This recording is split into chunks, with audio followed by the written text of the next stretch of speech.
मोहम्मद सल्लल्लाहु अलैहि वसल्लम और हज़रत मोहम्मद सल्लल्लाहु अलैहि वसल्लम की जो ज़िंदगी है ना आपकी, वही ज़िंदगी हमारा तरीक़ाकार होना चाहिए।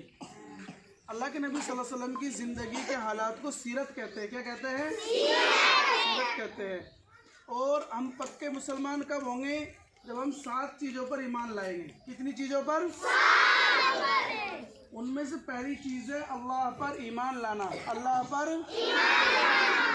पर ईमान लाने का मतलब यह है कि अल्लाह के हुक्मों को मानना, जिन चीज़ों को करने का हुक्म दिया है और जिन चीज़ों से अल्लाह ताला ने हमें रोका है उनसे हमें रुके रहना,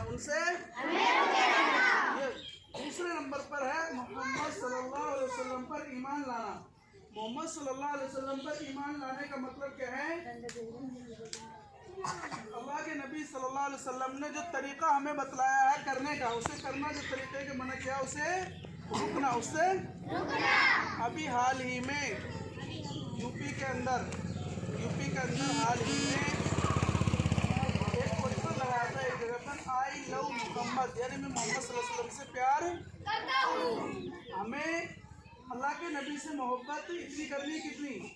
हमारी जान, हमारा माल, हमारे माँ बाप, हमारी औलाद, उससे ज़्यादा अल्लाह के नबी से हम मोहब्बत करेंगे जब हम जाके सच्चे जो है मोहम्मदी और सच्चे आशिक रसूल कहलाएंगे। आई समझ में?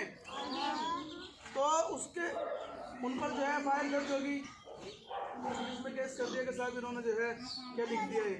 तो उसके जवाब में, अब उसका जवाब कैसे देना ना हमको? मुसलमानों ने एक हफ्ते के अंदर सोशल मीडिया पर इतना आई लव मोहम्मद लिखा है, इतना जो है करोड़ों की तादाद में। कितनी तादाद में? बहरहाल उन्होंने सोशल मीडिया पर लिखा, लेकिन हमें हमारी ज़िंदगी के अंदर अल्लाह के नबी सल्लल्लाहु अलैहि वसल्लम के तरीक़े को अपनाना। अगर मोहब्बत करते हैं तो सिर्फ लिखने से अपनी मोहब्बत पूरी नहीं होगी।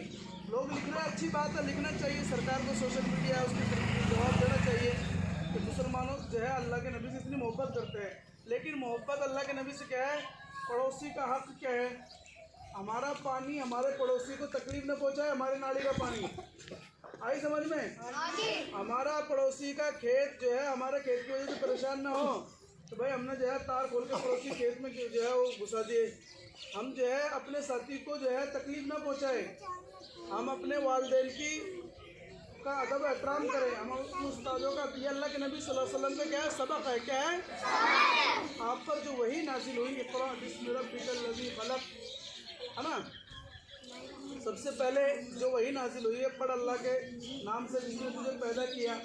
तो पढ़ने का मतलब यह है यानी सीखना और उस पर अमल करना, सीखना और उस पर अमल करना। तो हम भी जो है अल्लाह के नबी के मुत्तक़ीन में से है, आपके सच्चे और पक्के उम्मती है। तो आपकी पक्की और सच्ची जो उम्मती होने का हम फर्ज जब निभाएंगे, जब आपकी बताई हुई तमाम बातों को अमल करेंगे। आपकी बताई हुई तमाम बातों पर हम अमल करेंगे। आप सल्लल्लाहु अलैहि वसल्लम ने बताया, मैंने बताया ज़बान से 2 चीज़ों में इस्तेमाल नहीं करनी इसको। कभी झूठ नहीं बोलना, कभी गाली नहीं देना, कभी किसी की ग़ीबत नहीं करनी ज़बान के ज़रिए से। इसी तरीके से आँख है, आँखों के ज़रिए से गलत चीज़ों को नहीं देखना, आँखों के ज़रिए से गलत चीज़ों को, हाँ, पैर को गलत जगह पर नहीं ले जाना है। ये अल्लाह के नबी सल्लल्लाहु अलैहि वसल्लम ने हमें जो बतलाए हैं, बार बार आपको बतलाते हैं, सीरत बतलाते हैं ना, सीरत आपको बताई जाती है ना, तो उस सीरत पर अमल करने का मतलब है अल्लाह के नबी से मोहब्बत करना और सच्चे और पक्के मुसलमान होना। आ रही समझ में आपके? हम भी जो है उस मुहिम का हिस्सा बन रहे हैं। आज ही प्रोग्राम चल रहा है ना आपका, सीरत बताई जा रही है आपको। तो इस सीरत बताने का मतलब हम उसी प्रोग्राम का हिस्सा बन रहे हैं बस।